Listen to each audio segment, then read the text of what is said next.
Do we start in 15? What time do we start? We start now. Okay. Yeah.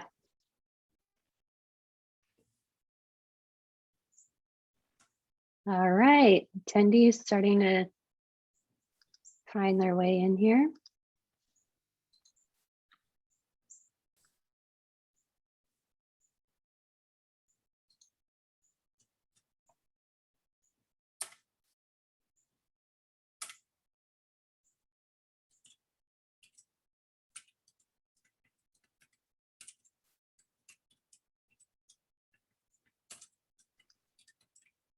Okay.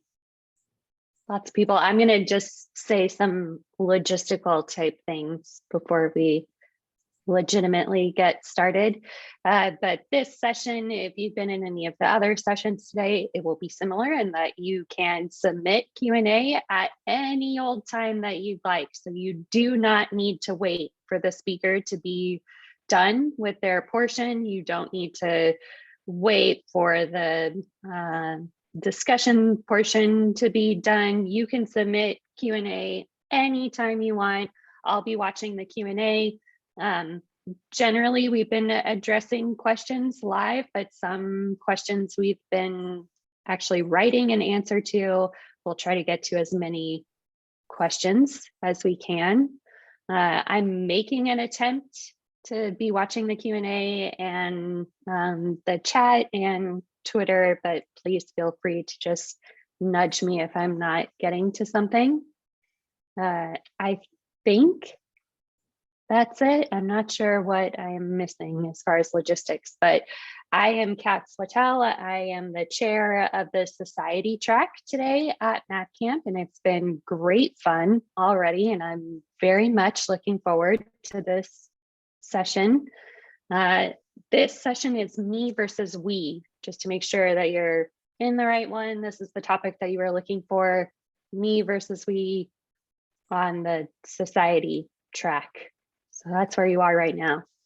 And our first speaker will be my friend, JD. I'm very pleased to call you my friend and pleased to have you here speaking on my track. I'm amazed that you agreed to do it, knowing that you know what a pain I am.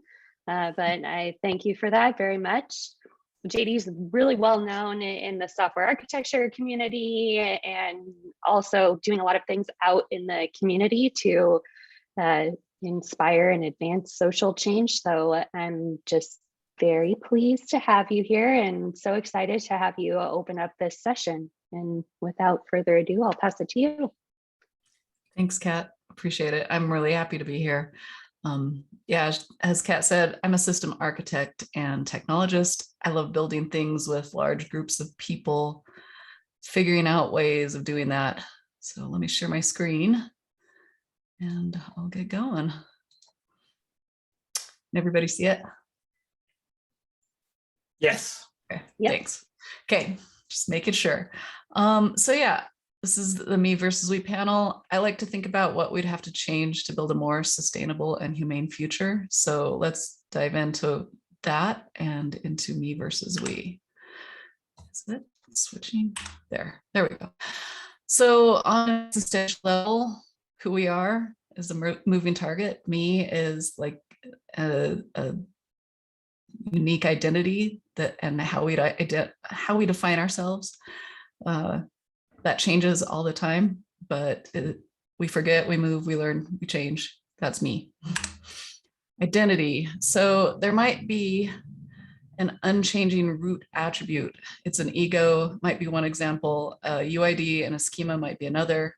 At its base, it's a container for a set of changing categories, attributes, values, and states. It could be any set of unique information or a separate and unchanging value that serves to differentiate one thing from another. In information theory, it might be called a unique resource, or let's see, in psychological or philosophical circles, we might equate an identity with a personal self-concept. When we think about a person, they're an amalgam of many things, but they generally retain some continuity throughout their life. The person might be made up of goals, behaviors, experiences, personality, etc. You might categorize them based on neurology, biology, relationships, or any other number of contextual buckets. So this is a Johari window. It was invented by psychologists in the 1950s. Thought I'd include it because it's a tool that can help you build meaning within your own self-concepts. It can also be used to build greater meaning and understanding across certain attributes as well as groups of people. It's a collaborative tool to help you understand yourself and others. It can be adapted for any entity across a set of characteristics, collectives, businesses, components, resources, to understand a system on a deeper level as well. It's been proven to increase group awareness and interpersonal communication among groups of people. Johari focuses on personal strengths and Notari on flaws. So there might be some interesting things that could be combined with this, Cynefin, with Wordly Maps, and some of the other tools that you've probably seen here today. So what is we? It's a collection of identities that has its own unique identity.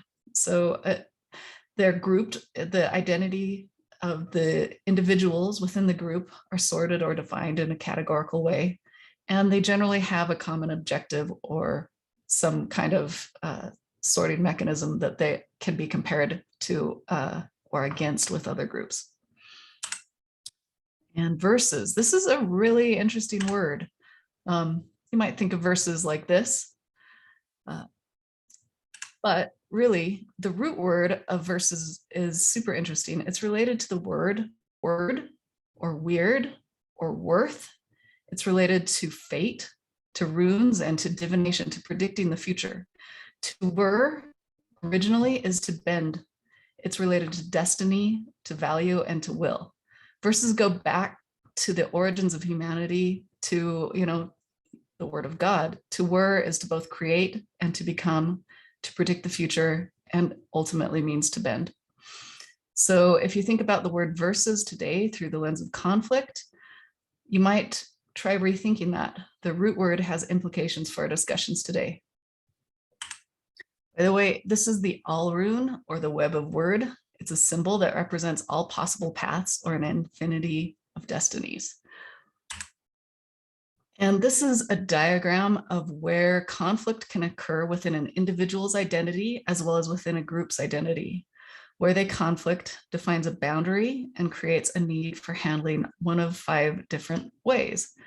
There are a number of different conflict management or handling techniques that you can dive into further. Boundaries are defined by conflict and variation. The self and group concepts are inherent within language and within their shared understanding. The long and the short of this diagram is that wherever there's conflict, there's an opportunity to modify attributes, to better meet needs, to complete objectives, to change objectives, and to optimize the flow of energy and the amount of effort and friction necessary to change state. And that is what helps you build collaboration and to complete your objectives. I can dive into this further later on if anybody's interested. I probably don't have time to talk through the entire graph that I've created on this. So from me to we, I'd like us to be aware of our edges, where conflict occurs, and embrace the understanding that conflict can help us to build more robust systems. Where there's conflict, there's opportunity to improve and change, to learn, and to do better. Conflict can be an indicator that analysis needs to be performed, to take a breath, to reevaluate and reform with curiosity and abandon what isn't working. From me to we informs and reinforces personal and shared objectives. Friction can be helpful. Too little, you might not be able to move forward. Too much, and it can keep you from moving at all. We often ignore conflicts within ourselves to our own detriment. When we ignore it to retain a group identity, like marching in lockstep toward a goal, we may end up running so quickly that we lose connection to what's most important to us. This can cause any group to spin off into cycles of abuse and control. So reflexive flow, it's a bidirectional relationship where both the subject and the object change one another. They bend to meet each other and create a whole. Me versus we is reflexive. Me to we is reflexive. They feed into each other and they change and they affect one another's dynamics. The conflict inherent in me versus we allows us to grow, to adapt, and to change.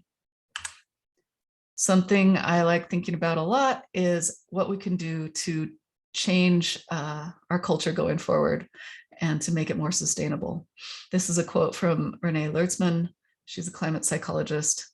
What I think this crisis, she's talking about the climate crisis.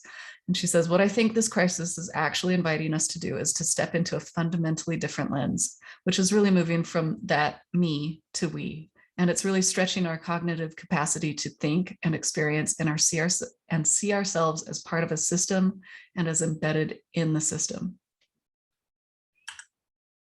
And here's another quote from someone I admire as well. It's for those who assume and or maintain an objective or subjective posture toward reality, there is mere existence.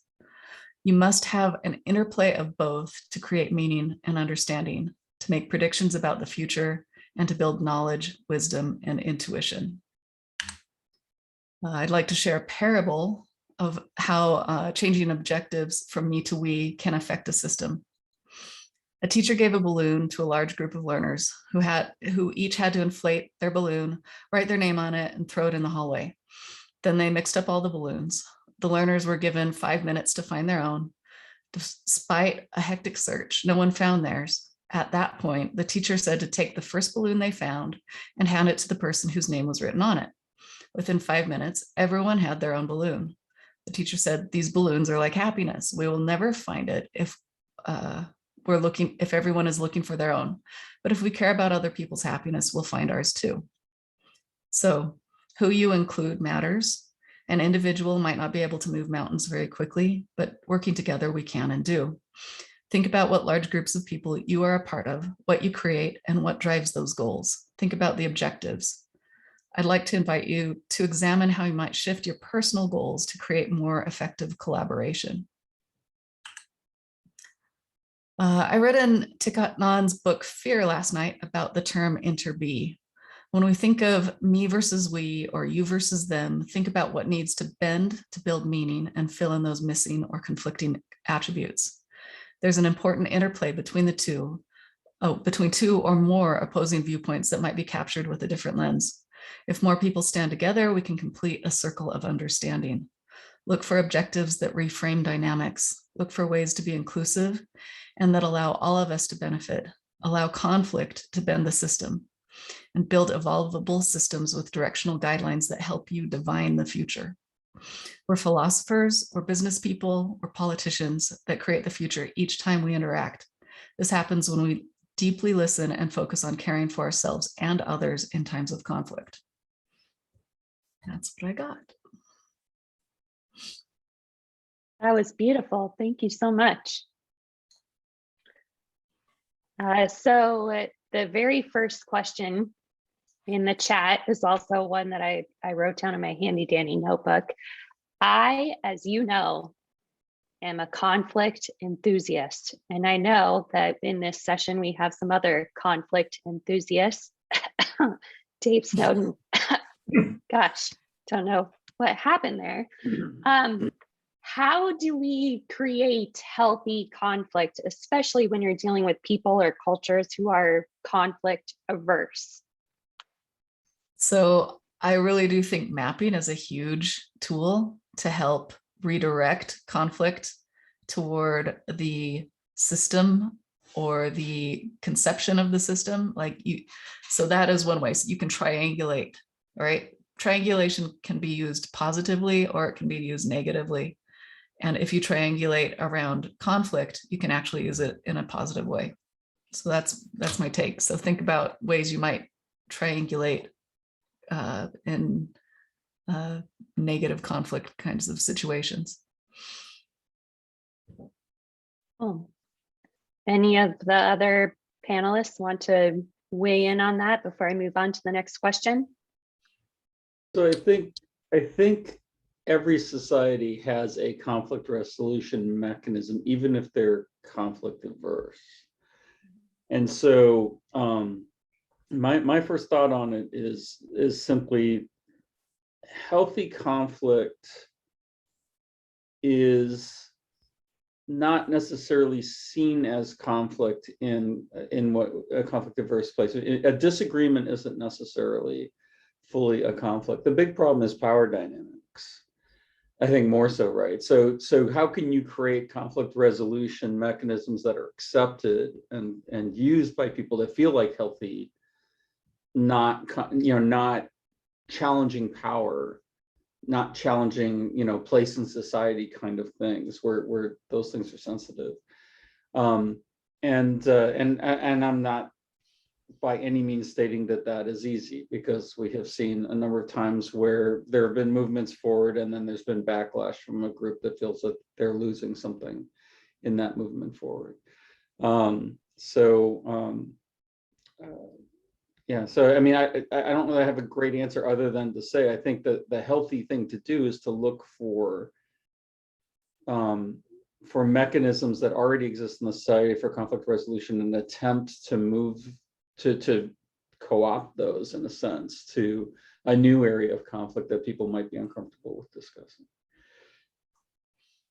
Yeah, there's probably a lot to unpack there with power. I think some of you will have seen the rant/fireside chat that Simon Wardley, Kent Beck, and I did a couple months ago.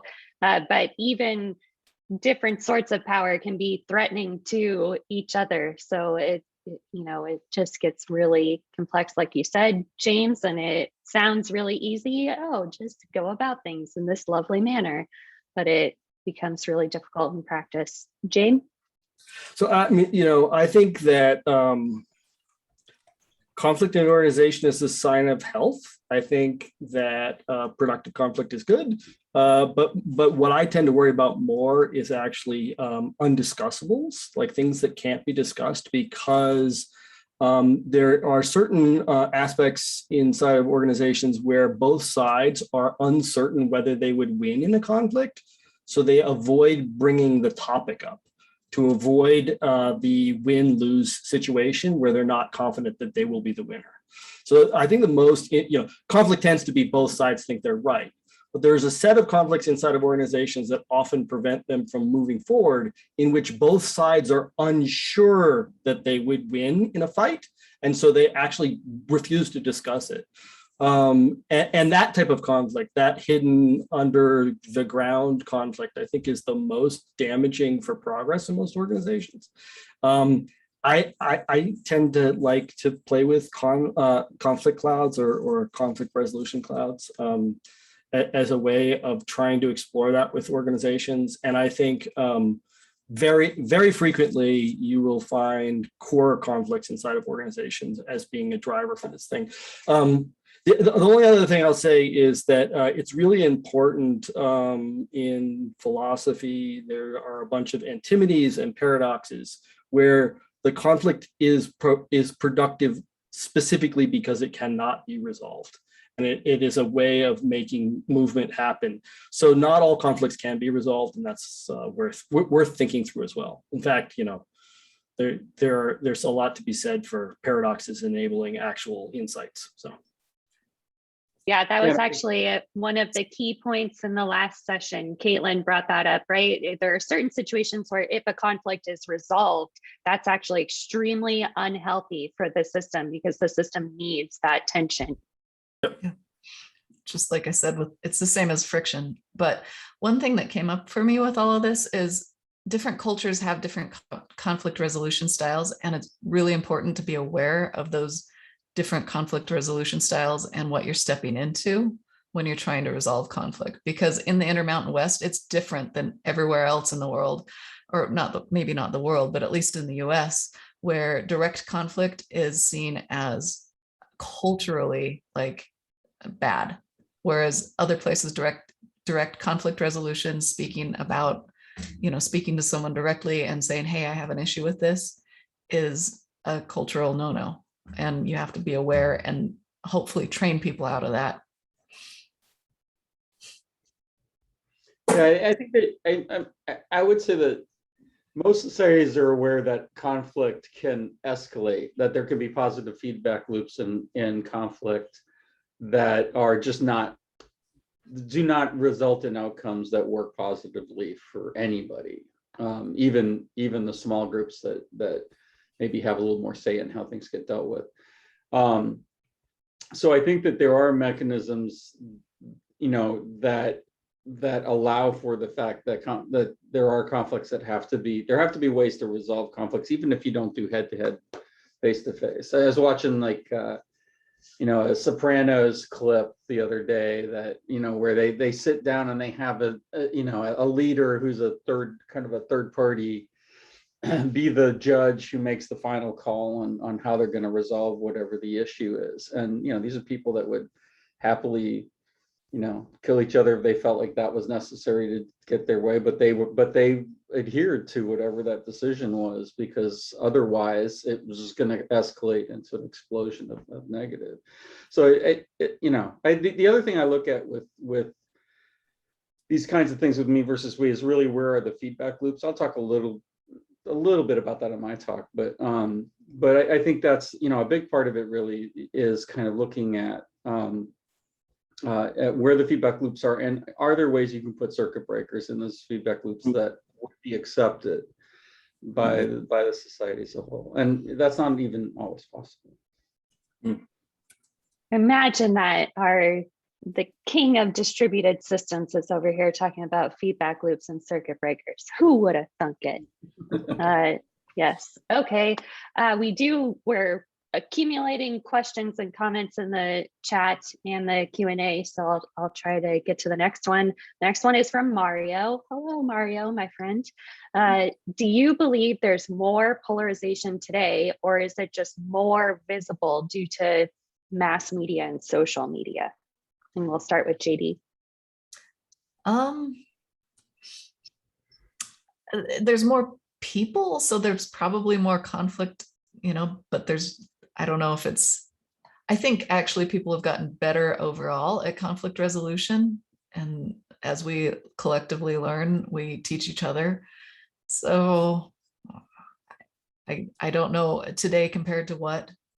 I definitely think there's a transparency and visibility thing happening, and that we're more aware of it and that we're more sensitive to it. And I don't think that's a bad thing. It really does come down to, like what I was talking about with mapping, reframing, like putting the conflict a different frame. Because something I always think about is, if you're seeing a back and forth kind of interaction, it usually means you're not seeing the whole feedback loop. And so making it transparent is the first way to start seeing the interactions in that feedback loop. Mario, I know, was at a different conference where this kind of came up about polarization, and specifically in social media, and how very little intervention it requires from non-human actors, so bots or whatever else, to drive a really disproportionate amount of polarization. And for me, that's something that is fascinating in the worst possible way, right? That the conflict that we have now has these non-human accelerants kind of in the mix. And I'll be honest with you, I don't think I love that at all. Well, there is a famous experiment, done by the Santa Fe folks that basically they took a checkerboard and they had black and white checkers, and then they kind of laid it out, and then they had criteria. They did this digitally, but they had criteria that said, okay, checkers are going to be able to move, and they're going to want to move to basically a situation where there are more checkers like them around, but they could change the amount of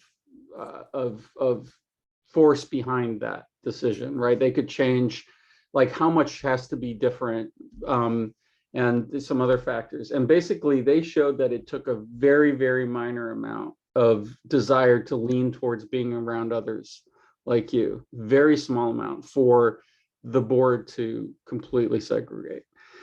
And so tribalism is alive and well. I would argue that if you look at what's going on in Ethiopia, you're looking at, what's going on in some of the South American countries right now, and then in the United States and in the UK, right? I mean, tribalism is alive and well, and that's the desire to kind of find quote unquote common ground in ways that aren't always healthy. Is certainly something that I think is alive and well. Now, we've existed as a species for, what, 100,000 years or whatever the number is that they throw out there, and so this isn't new. What might be new, and I'll talk a little bit about this as well, but what might be new is just the scale at which we can broadcast conflict.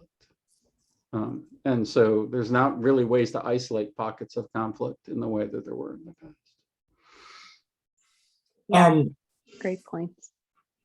So I will comment really quickly on Schelling's model. So the model you were talking about is called the Schelling's model of segregation.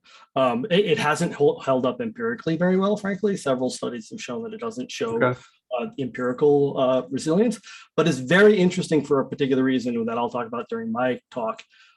Schelling was part of the Chicago School, and Schelling made major interventions into social policy in the United States and argued that we should use mathematics to determine social policy. And the impact of that is belief in things like this mathematical theory proving that Black people like to live with Black people, white people like to live with white people, completely avoiding the fact that Black people have no real estate power. They can't move. And not only that, but their neighborhoods are being trashed because they don't have a tax base. And that, like, there's a whole other set of very obvious reasons why white people don't move to Black neighborhoods, right? So I think that's very interesting. But the other thing I'd say is, like, there's this really interesting image in Hannah Arendt's work where she talks about like a rocket taking off from the planet, and it's like the moment of the blue marble and things like this. And this is like an opening in history where we see the idea of globalism start, the idea that we could manage the planet, that the planet was an observable object that we could manage. And I think that honestly, part of the massive amount of conflict we have right now is the realization that the globe that we imagined that we could control doesn't exist. And we are returning to nationalism and localism. And as a result of that, we're returning to states of conflict that are basically a set of mourning for the fact that, for instance, when the countries of the globe meet up in France to do the Paris Accord, they were asked to bring with them calculations of how much energy and resources they needed. And they sat down and they added it up, and they were like, this is like 10 times the planet's resources. What you imagine as your future cannot exist. The globe cannot exist in the way you imagine it. And so we're stuck right now in a place where we have to reimagine what it is to live on the planet. And that alone is causing a huge amount of conflict, I think. So that's my answer. I think there is more conflict right now.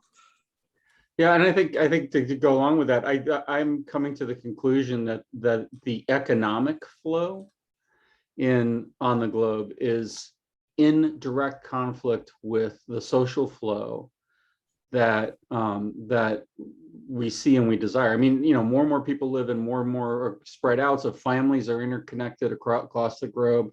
There really is an opportunity to kind of create more of a situation where we understand each other more, and we come.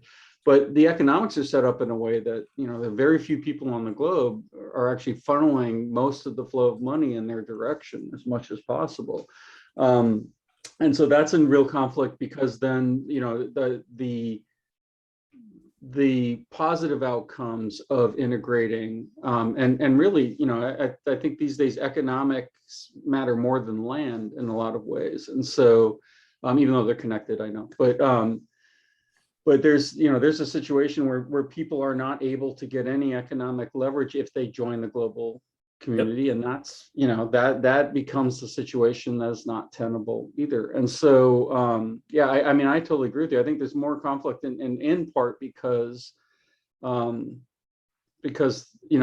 tribalism and our ability to to mesh and kind of reduce the tension that comes from that is very much in conflict with the way that that we've set it up that survival takes place now. And it's a difficult situation. It has to resolve at some point, one way or another. So we'll see if it's utopia or Horizon Zero Dawn. We'll figure that out, but it's one of those. Awesome, thank you. And I will just take a minute, because this is the Cat Swatel show, to plug the work of my friend Yulia Yatsushina that Jabe and I used to work with. She is currently researching this kind of intersection of social conflict and economics. And she was supposed to be at MAP camp, but she had to fly to Nepal or something like that. So maybe next year we'll be able to get her on a panel. And this brings us to James, your portion, your talk here. And as I already mentioned, I mean, James' list of accomplishments, professional accomplishments, is like a mile long. So I'm not going to read that aloud right now, but suffice it to say that James is, as I mentioned before, kind of the king of distributed systems, and also just a really inspiring thinker when it comes to complexity. So with that, I'll hand it off to you. Well, thank you. Appreciate that. Get the right screen shared here.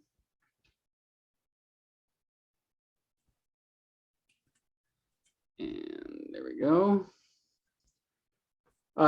So what I want to talk a little bit about here is sort of the effect of information flow on me versus we outcomes. And this really, I think, meshes fairly well with JB's talk, as you'll see as we move forward a little bit, because what I'm really looking at here is some of the things we were talking about, sort of, there we go. So what, as I kind of have listened to and talked with Simon over the years about sort of this me versus we piece of it, his analysis is something that has really kind of triggered a lot of thought in my mind in terms of, what can we do to create a sense of mutual skin in the game, basically, for societies, and where they overlap, having that skin in the game kind of work for both the sets of communities that we're talking about. So this is really, a question about, given some of the aspects of society and the things that we've seen happen in society, the way that we've evolved, the ways we interact both locally, nationally, globally, all of that stuff. Are there parallels to the way that digital systems work or are going to work as they move in the future? And also, are there parallels in the way, and this is something that I know Mark Burgess has studied a lot in terms of just the basic concept of space and time. But are there ways that digital systems can teach us something about the way our world works? And in this case, I'd be looking at the way that our societies come together and evolve. And so the first thing I'll note is what we are building in both cases is really a large graph with a flow of information moving between them, right? So your interactions with your family, with others in your society, is really about exchanges, in large part about exchanges of information, including, everything from validating love and support for each other, all the way out to more dry forms of information like work-related reporting or things like that.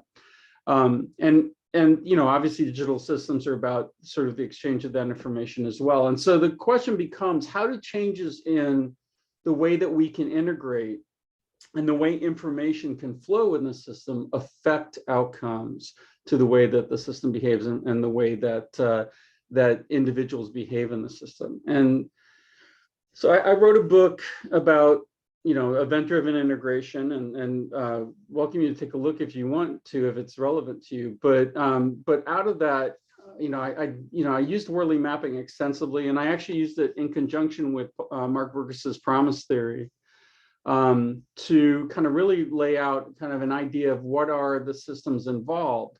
But the core thesis of the book was really looking at what happens when these two elements, the protocols and the interfaces that enable integration between things, what happens when they standardize?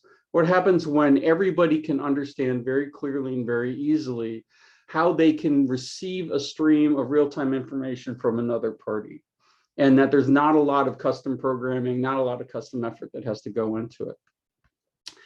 And really the outcome of that thesis is really, it says it's going to be a massive revolution to the way that information moves in the planet and the way that we build the systems that we need in order to do business, to react to things that are happening socially in real time, et cetera.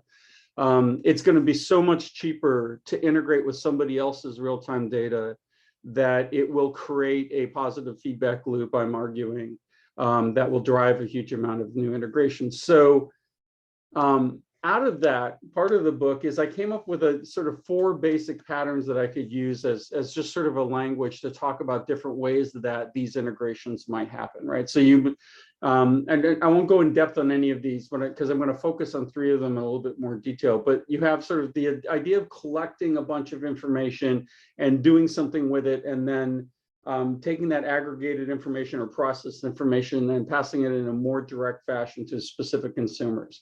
There's the idea of taking a very specific set of data coming from one or just a few producers, doing some work on that data, and then taking the results and distributing that to a wide number. This is really sort of broadcast kind of pattern.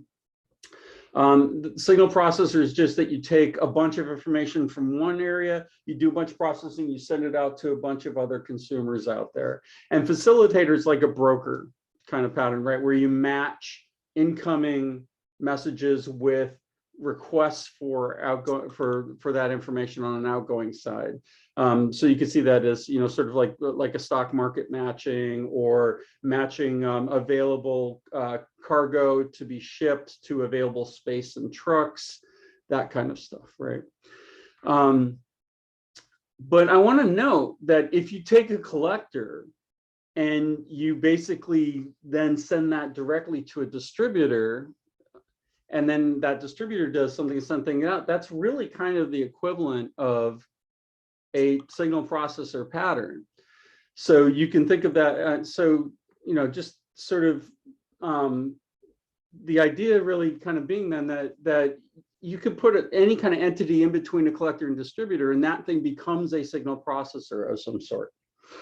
And then really the question is with the distribution is how many consumers, right? If you the thing that changing the interface and changing the protocol will do is it will explode the number of consumers that you can reach easily and cheaply with the same set of information. So we're talking about launching a massive scale and the ability to broadcast your processed information in a much broader set.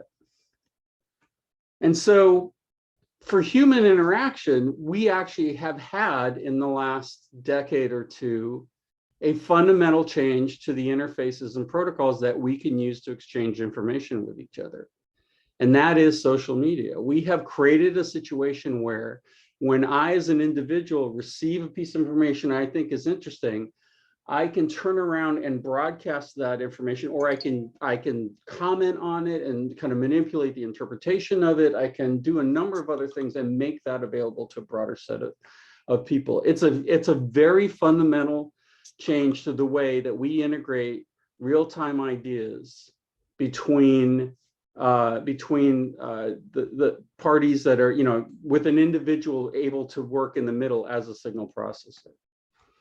And so we have this, this world now where we have influencers and any individual can play a role as somebody that can take a bunch of interesting information from a bunch of parties, decide what they think is useful, comment both positively and negatively on that and make that available to a broader set. And the problem here is that if you begin to insulate where you're getting your data from, and you begin to insulate where you're sending that data to, you get a feedback loop. You get a feedback loop that reinforces itself regardless of what the content of information is, whether that information affects other people outside of that group or not, whether it's true or not, or whether it's false. All those things don't matter. You're able to amplify, and there is a term that I just saw recently. You have propaganda, and this is amplifying. I think that's amplifaganda is the term that somebody was trying to kind of create around this, right? So you have this ability to kind of amplify specific ideas and concepts. And it doesn't matter if you're, what your group is, any number of groups. I could put a real estate agent,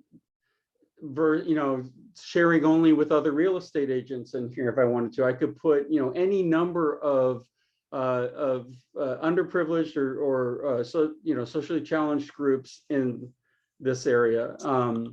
I could put any power in here. I could put, billionaires sharing with billionaires, which is happening, which is, there's a tight social network going on there. And all of those things are really helped by having digital forums that allow you to amplify the concepts that you're sharing as an individual processor. And spoiler alert, I'm not coming up with a lot of solutions in this presentation. I'm presenting something here as a topic to be discussed and something to think about as we move forward with this. Because really, to me, this is the source of the intense conflict that we're seeing right now in Congress, in our politics, and in our country. It's that ability to very, very quickly build a feedback loop that's insular, that reinforces itself, that also broadcasts to a very large number of people. So my question, and as we kind of get closer towards the discussion part of this section, is, okay, so we have that kind of situation with individuals. What happens if companies are the decision makers for the thing that does the signal processing, right? What happens when all of a sudden and not just companies, I should also say that it could be individuals as well. It could be that folks build digital systems that make decisions about when to broadcast data, when to process and make available data, and build signal processors that meet and are designed to meet their own objectives. And I want to make something very clear here, at least for the time period that we're in right now, any digital system that's fully automated is going to be encouraged to reinforce the behavior that serves the needs of the owners of the organization that are delivering it, right? So it ultimately comes down to they will train systems until they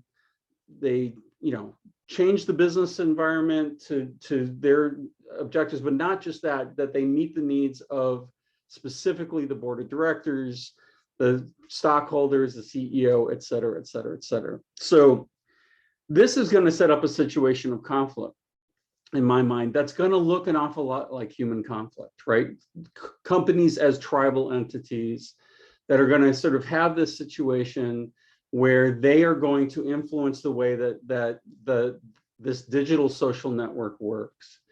And by the way, and then eventually, I believe politicians will eventually catch up. The question is whether that will be in time to assert any real power over the way the network works.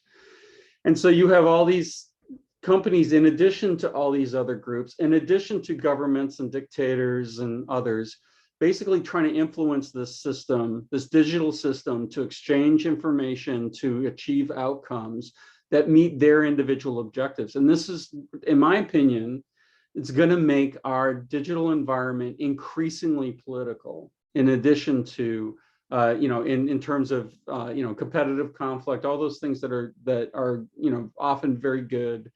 There are going to be increasingly political questions that are going to come out of how data is exchanged. And we see some of that with, GDPR and things like that today. But I think there's going to be much more granular issues in terms of this as we move forward as well. And so in terms of me versus we, then it really becomes a question to me of if we change, as we work with social media and as we change systems to kind of behave in a more social environment, can we find the feedback loops? Can we find the laws, the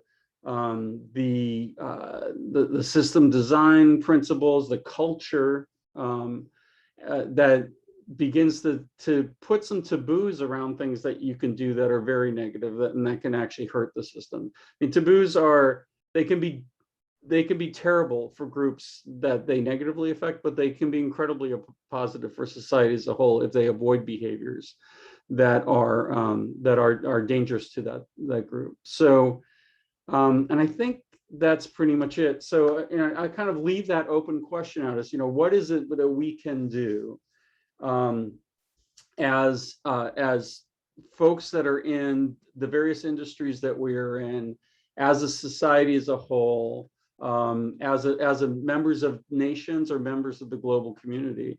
What are some of the things that we can begin to do to understand ahead of time the ways that we can curb some of the behavior that we saw with the introduction of social media, in terms of the way that our digital systems will begin to interact in the same way.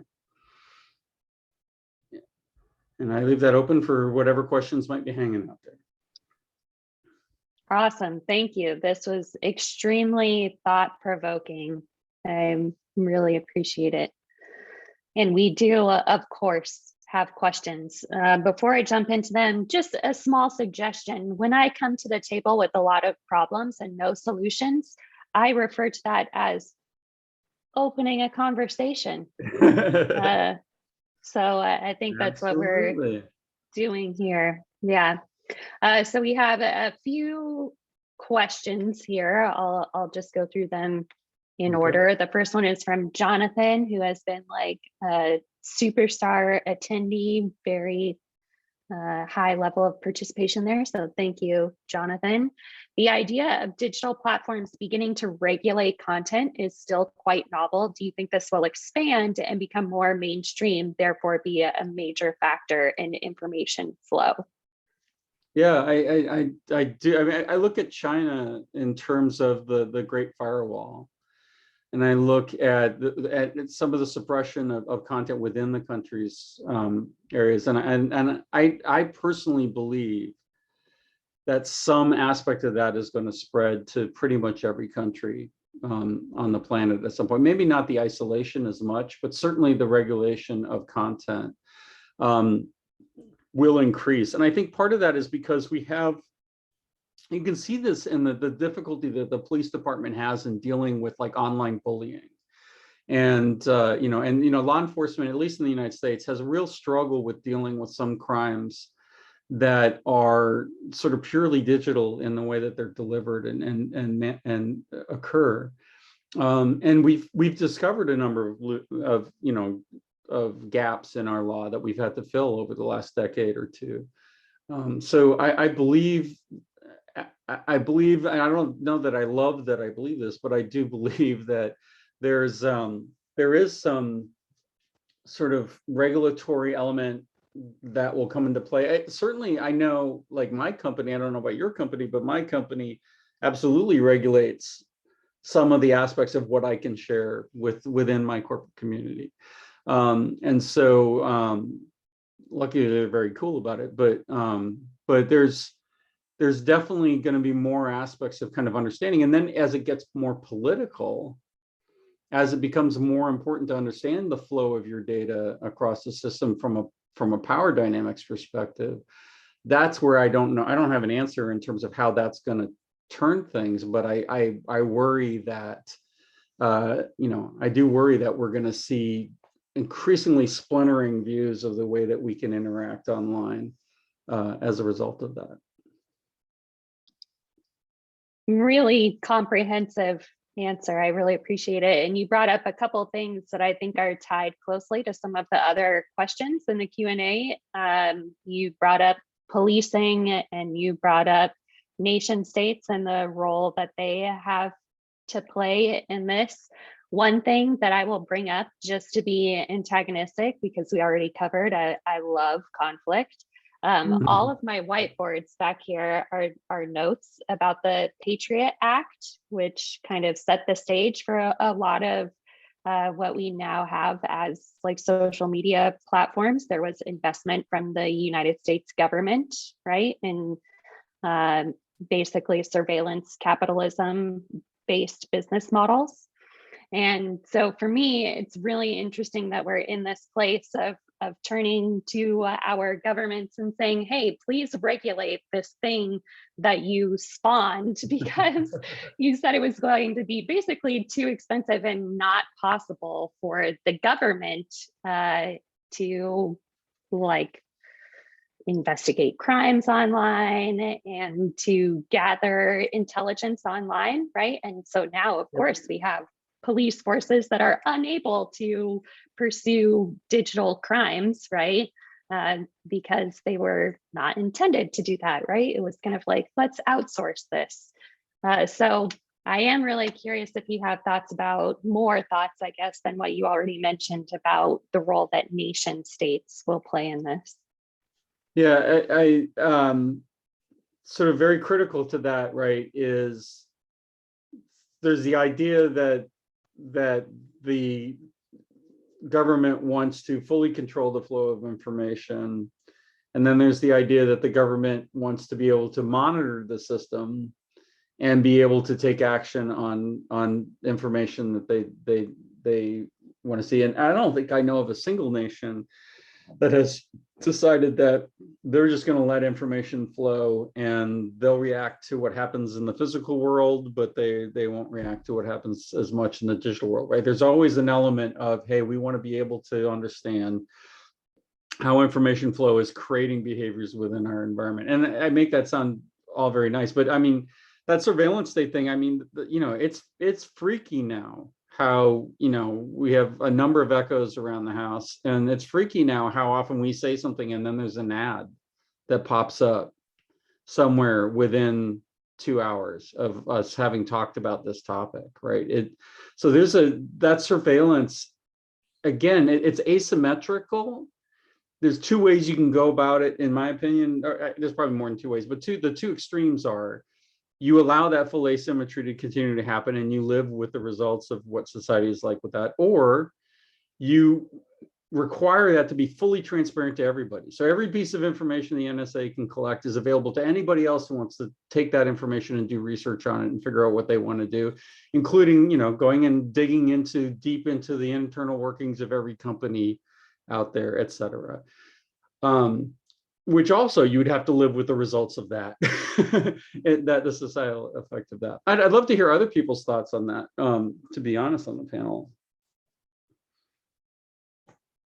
Just the role of nation states in terms of, you know, using information to influence me versus we, or to influence those kinds of outcomes.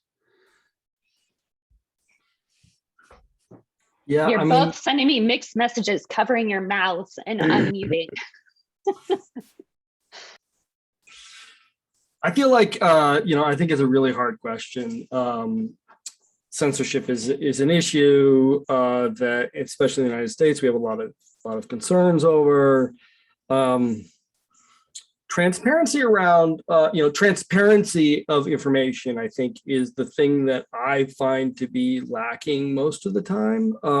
Like before censorship, I prefer to like have better information, like, you know, geolocation, et cetera, around where is this information coming from, where is the source of the information, et cetera.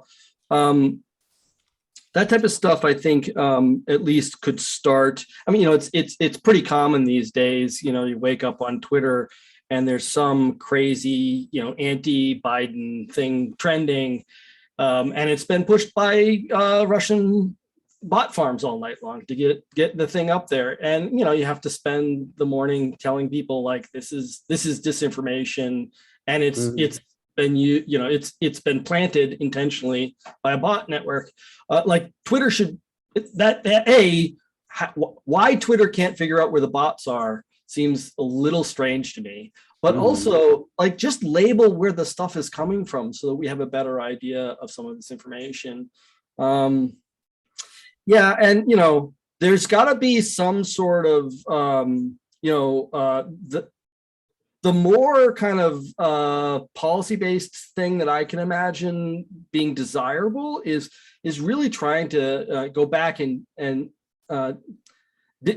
disintegrate or remove the kind of Facebook feedback cycle, which is that promotion of highly confrontational, highly bad information is profitable. Like that's a set of policies we should be able to say, hey, listen, it's just like we're not censoring you, but you can't make money doing that. You can publish whatever you want, but you can't run advertisements next to information that looks like this. Things like that basically starve out the economic drivers that drive the desire to publish this information in the first place, I guess. I don't know. Those are my Or random to thoughts. promote it, to your point, Jabe, to promote it. It's not publishing it that's the problem. It's the amplification that's the problem, That's right? Yeah. And Yep. so if you can financially incent the organizations that provide the platforms to amplify to be careful about what they amplify, Yep. and to amplify things that have positive outcomes for the society as a whole, then you get great. Then you get the behavior that you want out of it. But unfortunately, there are advertisers that believe in misinformation that want to have a place to advertise that talks to their people, right? And so that's a really unfortunate truth. Yep. And that's why policing is not just police forces; it's also journalism. It's also the basics of sort of somebody digging in and doing some truth digging to make sure that something it is in fact worthy of being broadcast, and that's a hard thing. Again, all of this is a complex problem of interconnected relationships between things where they don't always reinforce each other in the right way, and that's the fundamental problem. Yeah, I mean, I'll throw in one more thing because we were talking about kind of feedback loops and complexity. I generally find that a lot of this maladaption comes when there is a feedback loop that has no back pressure. So the problem here is that there's no back pressure in the system. There's no penalty for doing things that are maladaptive, right? And that in particular is something that I think probably can only be created by policy, that back pressure. Because in a capitalist system, we try to avoid putting back pressure in systems at all. So anyway. Well, the only back pressure is financial incentive, right? That's right, 100%. Right. That's the only back pressure. And so that's not, again, our economic system is not aligned with our social system. It's two different things. Yep. JD, do you have Yeah. Go ahead. One thought that came up is every time you're looking to create a rule, there's probably either been a conversation or there needs to be a conversation. When it comes to policing, I think that policing is a last resort a lot of times, and I hope that there are other ways of negotiating differences. Other thoughts that come to mind are every claim that's made, everything that's stated, everything that is happening has a level of truthiness and a level of, kind of, like someone saying, I have verified this statement, and this is how verified it is, becomes an important aspect of misinformation, or having systems that actually can rate claims that are being made, I think become important. That's another thought I had. I've got a lot of thoughts around this. I'm trying to organize them, and it's big. It's a big topic. It really is. It's a huge topic, but we're undergoing. Maybe I'm just biased a little bit. There's a little confirmation bias here, but we're undergoing a fundamental change to the ways we can interface with each other globally, and the system will settle at some point. There might or might not be a major conflict that comes out of trying to find that point of settling. But the system, but for the foreseeable future, we're going through this churn right now, and we will continue to go through that churn. All right, thank you so much for that lively discussion. Jabe, I'm cutting you off because it's your time to speak anyway. So for those of you who don't know, Jabe Bloom, he is in the, what is it? The digital transformation office? Global transformation. Global transformation office at Red Hat. And Jabe is just an amazing person. And I'm so lucky to count him as a friend for so many years. And I am really pleased to have him join this panel and, launch into what will no doubt be like a very red-faced, lots of gesticulating type rant. Excellent. Kat knows what she ordered. There's a TikTok thing that says I understand the assignment. I understood the assignment. I feel like I should make that after this. Okay. So I have 3 topics that I want to go through really quickly: phenomenological pronouns, the deconstructing a binary, and the sociological imaginary. So I'll try to get through all of those 3. This is kind of like notes for people to do more research on, but I'll try to make it all make sense a little bit. So let's start with phenomenological pronouns. So in phenomenology, there's a really interesting, point of view, which is that the first person point of view is very important. So me or I is a unique position that one holds in the world. And in particular, the pronoun I or me is unique in that it's an indexical pronoun, meaning that it can't be mistaken. So when I say I am me, I can only be referring to me. There's no other person that I can be referring to when I use the term I. There should never be any confusion about what I mean when I say I, unless I'm trying to deceive somebody, for instance. There's a difference here when you think about you. I'm going to point out that I'm pointing to you singular right now, and I'll get into a little bit more of that in a minute. But you is not as clear. It's not as indexed, right? It is what we call an occasional expression, and you can note this because I just called all of you, first of all. But second of all, when I say you, stop that. You could say who, me? And that's it, like a natural experience people have in the world, is that when someone says you, they try to figure out if the pronoun is referencing them or not, right? And so that's why we call this an occasional expression. And what we mean by that is that it is evaluated in a context, and it can only be evaluated in a context. It can't be evaluated outside of that context. And so in this way, because some of these pronouns like you, it's important to have we'll just call it a map for right now. It's important to have a map to know who you is, because that helps us to understand what the occasion is referring to. Now, there's also in many languages, but I like Gaelic and Irish in particular, there is a plural you. It is you can point towards a group of people and say you. In the United States, this you can see this play out in several different cities that have high Irish populations that adopt this term because they wanted to be able to say you, so plural. So, but they didn't have a word for it. Wasn't given to them in English, so they made up words like y'all, yins, yous. All of these terms are attempts to recover from European languages this plural you. So there's an idea of like you as an individual, but also you as in a group of people. And this is also kind of interesting and confusing in that indexicality or the occasionality of the terminology. So I point that out because I think that that when we talk about we can use this idea of you to kind of get at it a little bit more, because there's different we's as well, right? There's a we which is an inclusive we. So one could say we humans, as in like all humans, and that's an inclusive we. But of course, there's also a set of exclusive we, not you, we.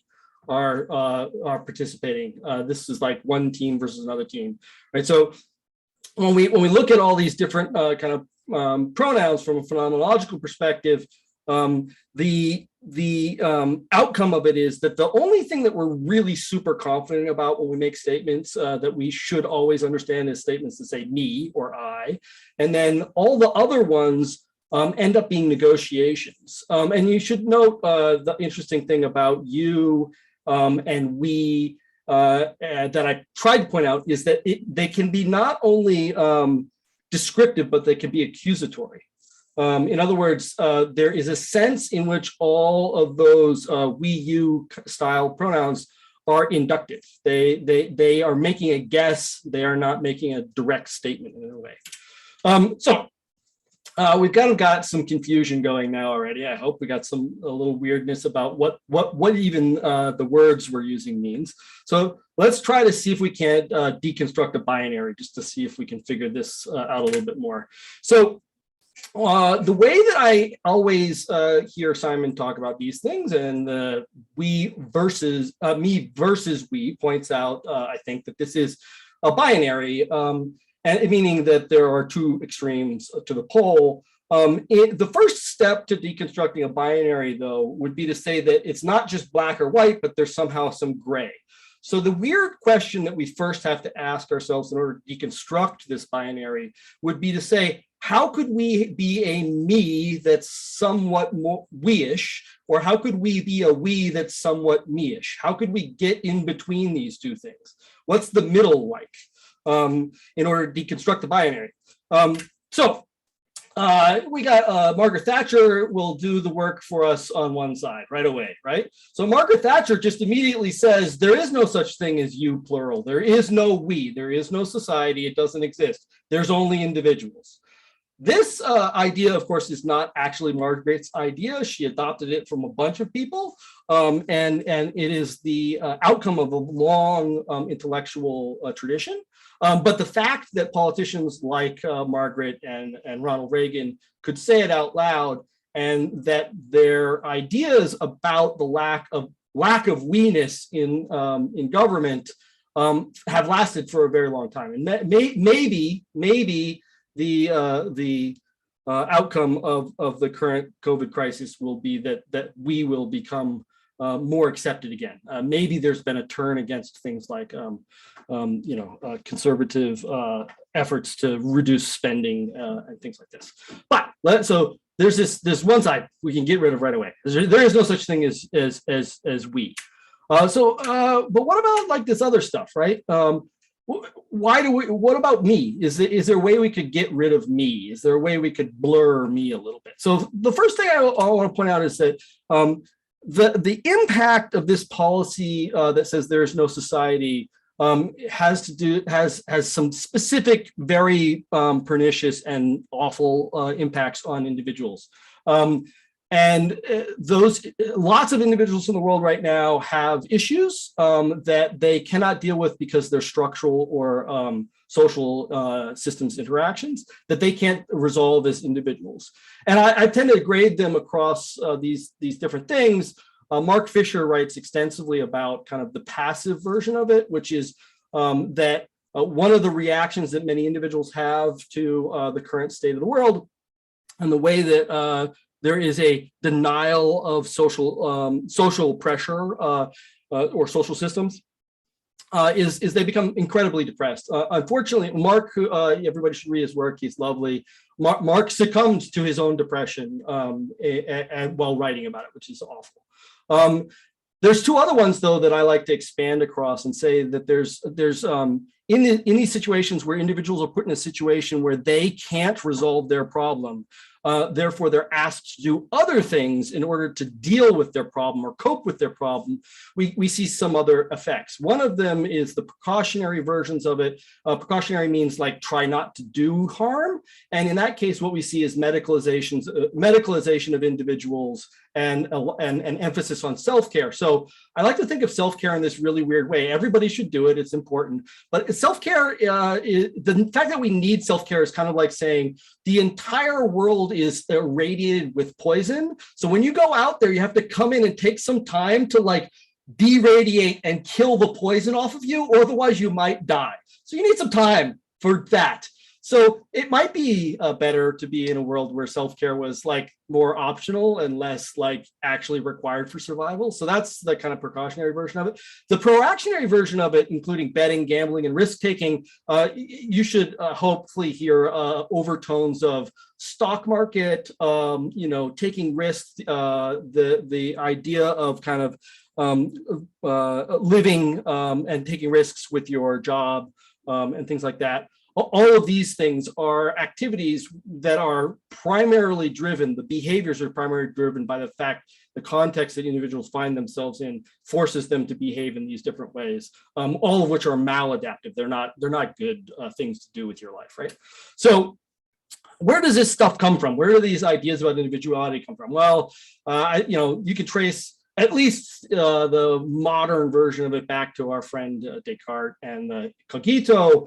I think, therefore I am. I think, just to say really quickly, this is like one of the weirdest statements anybody's ever made if you spend enough time thinking about it.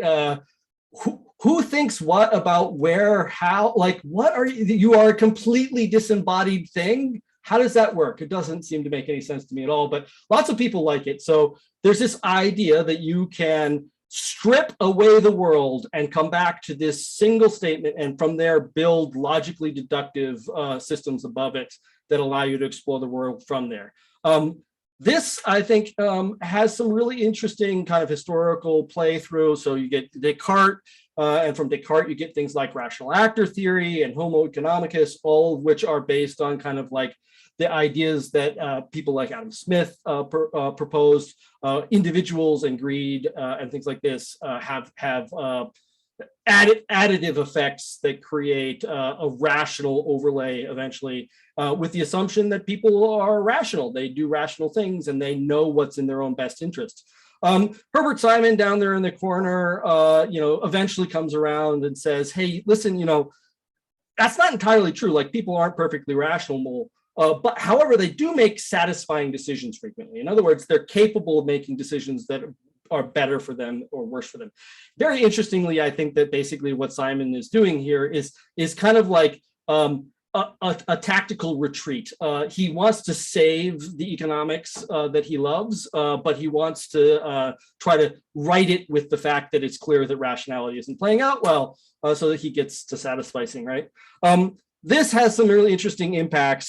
Simon was part of the Chicago School, and the Chicago School had major interventions in the United States in the public policy, where the work of people like Mary Follett and others around democratic engagement at work and democratic engagement in social functions were influenced by the Chicago School, and influenced negatively, as in replaced by an attempt to do almost entirely mathematical or entirely rational or satisficing views of social policy, where the idea here is that the unit of analysis is individuals' decisions. You get things like behavioral economics and things like this come out of this.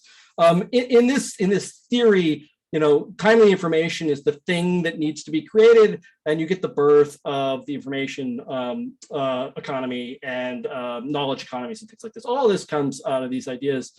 Other thing that I think is interesting is that Simon's framing of this eventually influences what we think of as design.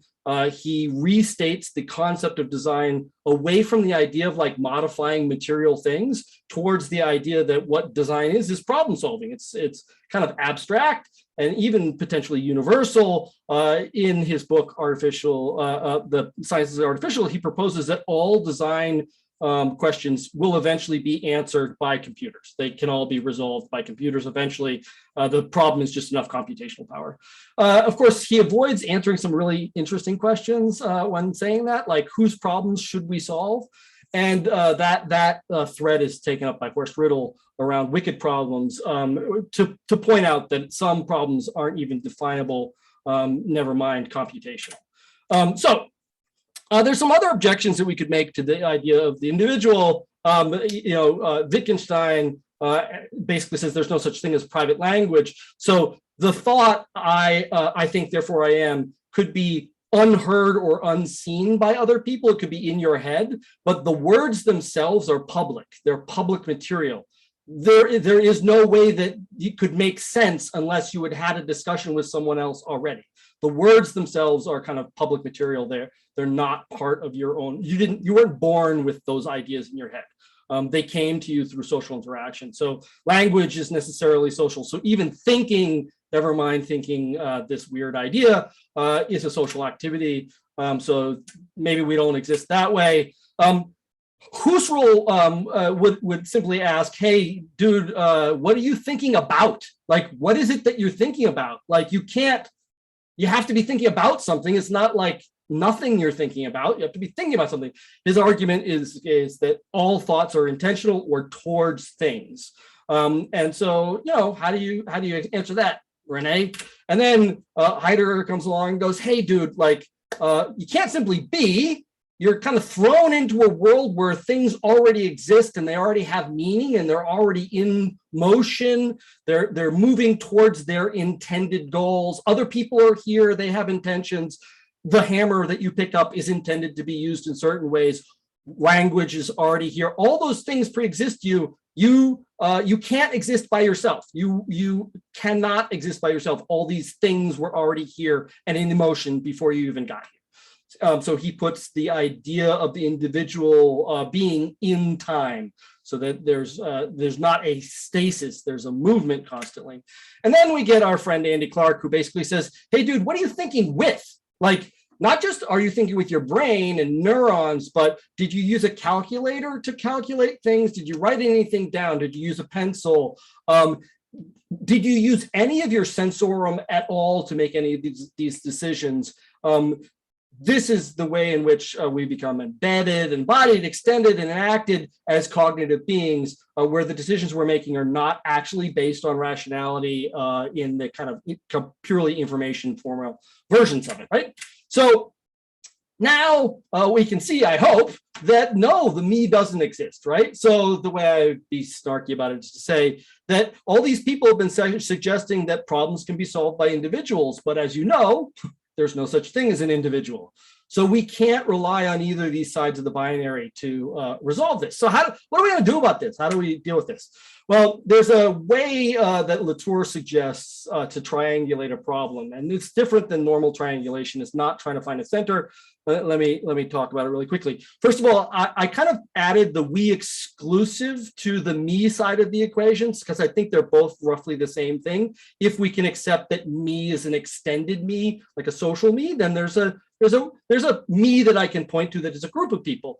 And there's some direct problems involved with meisms, nationalism, isolationism, hard localism, really pernicious versions like ethnocentrism and ethnostates, right? So those are all negative me's, On the other side, we could say, okay, so there's the we inclusive, and everybody likes the idea of we inclusive, let's all hug, but is there negative parts about that? Well, if we look at the weisms, we get technocratic solutions, globalism, neoliberalism, hard globalism, and conceptions of universalism as a way of solving these problems. And so the question here, I guess, is like, can you place yourself on a gradient between these two? Often people will find that they agree with some of the things on one side and some of the things on the other side. I've made them extreme, so hopefully nobody purely agrees with either side, but so you end up in some middle point, and on different topics, where you lay on the line might change. Now, the interesting thing about that is that if we want to change the world and make things different, we need to recognize that this binary, as long as it exists, has a defined dynamic. It just goes back and forth. There is no change. There is just movement across this line. And that's what we need to avoid, or we need to change. We need to break the binary, dissolve the binary, deconstruct the binary to create a new possibility, right? And so what do we look at here? So the new vector, the new direction in which we might want to move is towards cosmopolitan localism, pluriversalism, or polycentrism. The idea here is that there are multiple power centers, multiple exclusive we's. In other words, the idea that that it's important to pay attention to context and locality, but it's also important to negotiate across these we's. So multiple centers of power as opposed to single centers of power, pluriversalism as opposed to universalism, meaning that we should stop trying to resolve everything to a universal answer, a global answer, and accept that there's multiple localities. And this has a fancy term called cosmopolitan localism. Cosmopolitan comes from the Greek theory that you would both belong to the city that you lived in and the state that you lived in, and that you lived in basically two different levels. And localism being the idea that it's important to have these localities. Okay, last quick rant, hopefully, before Kat catches me and tells me to stop. The sociological imaginary. So if we want to get towards this stuff, the first thing we got to do is get rid of history.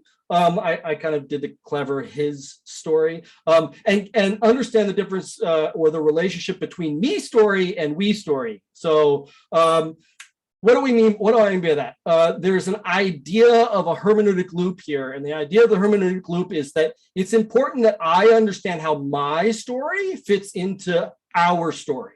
And it's important that our story helps me understand my story.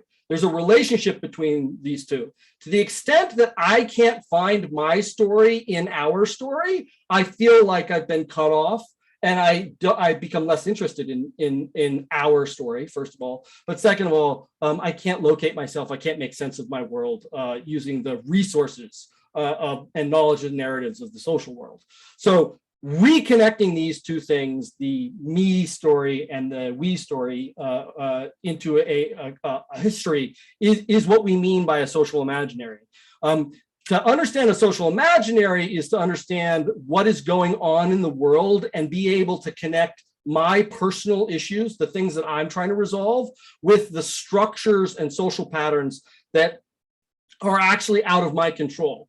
And the reason that's important is because the only way I'm going to then solve issues that arise from social structures is by creating a power base with other people to change that structure so that it serves me as opposed to suppressing my needs.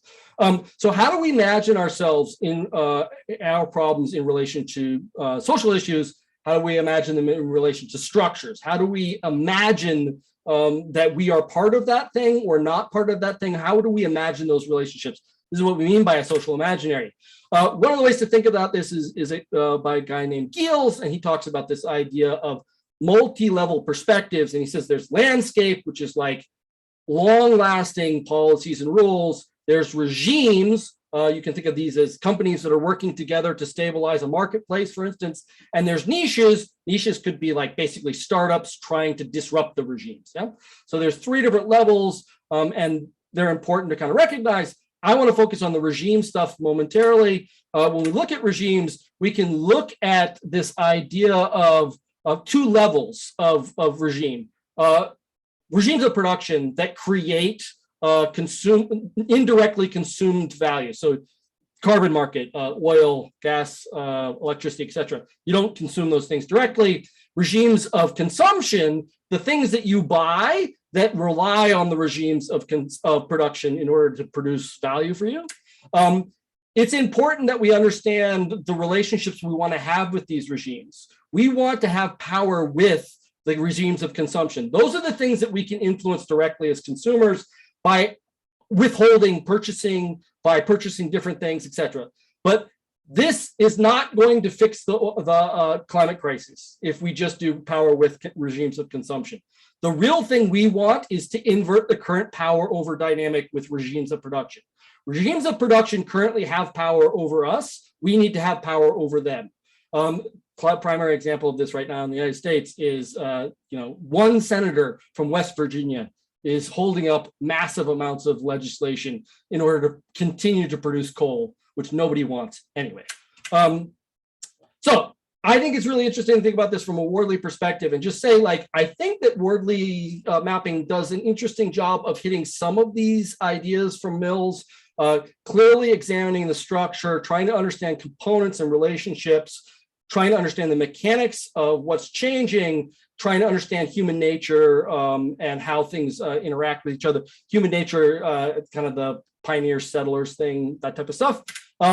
But I think you can see glimmers here of this idea of polycentric behaviors by looking at these teams these ways and saying that there's different power structures inside the organization and etc.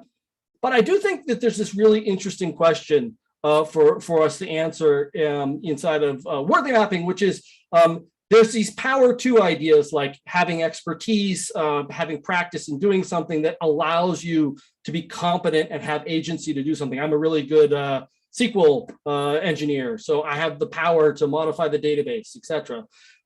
But there's also these power with dynamics around collaboration, cooperation, and shared purpose that I tend to call shared practices. These are things that like DevOps people tend to focus on, the interrelated practices, things like CI/CD, things like that. The thing that I think is frequently missing from the map is like literally where's the shared practices? What we can primarily see in these maps is the local practices. The circles identify areas of local practice. They fail to identify shared practices. They fail to identify overlapping things. And I think that's a critical aspect of doing that. I think this is my last slide, Kat. The last thing I have to say is that I think it's great that we're having conversations about power over versus power with, but the primary thing to understand, I think, as a community is that there's a massive amount of abdicated power. We resign our power constantly. And we can see this in organizations where there are too many options, analysis paralysis, committee rule, all these things where we aren't exercising power, we aren't creating coalitions, and we're allowing kind of disorganized rabble to try to take the day. That's my rant. And as I fully predicted and did try to set the expectation with the audience, we have essentially no time for questions, but please rest assured this session will be one of them that we do a slow watch party for. So if you haven't been to a slow watch before, that's where we will watch the talk and just pause it at certain points and have a little bit of discussion in a small group. So definitely look out for that. It should be like a month or two out. I'm not totally sure, but look for some communication about that. Yes, and there's, like I said, not much time for anything, but I will encourage both the speakers and the attendees to hop over to the Square window chat after this session concludes. I will be there and I'll be happy to like post resources or anything like that. So please join us over there, and hopefully some of the speakers can pop over there and answer some additional questions. I am so thankful for the three of you joining today. I think this was a really energizing way to end the day and get us thinking about things and prepare us to kind of confront some of those oddities that we have learned to take for granted in our everyday lives. So I'm really and truly grateful for the three of you joining us today. And I will remind everyone that after this, we have a short break and then we'll have the fireside chat with Simon Wardley and Dave Snowden.